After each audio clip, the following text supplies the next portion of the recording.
Briggs twin gas pedal. It's a transmission mount with a bolt for a stop, 1/2-inch bolt tightened down with a pipe, a plate on it. Eye bolt ran through, deck cable ran through a stock bolt and looped around the eye bolt. That piece. It's a stop. And then it kind of just bolts down through there. Then the cable loops up and around.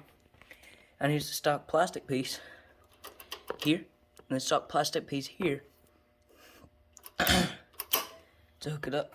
So you want to push it wide open. Then there's that.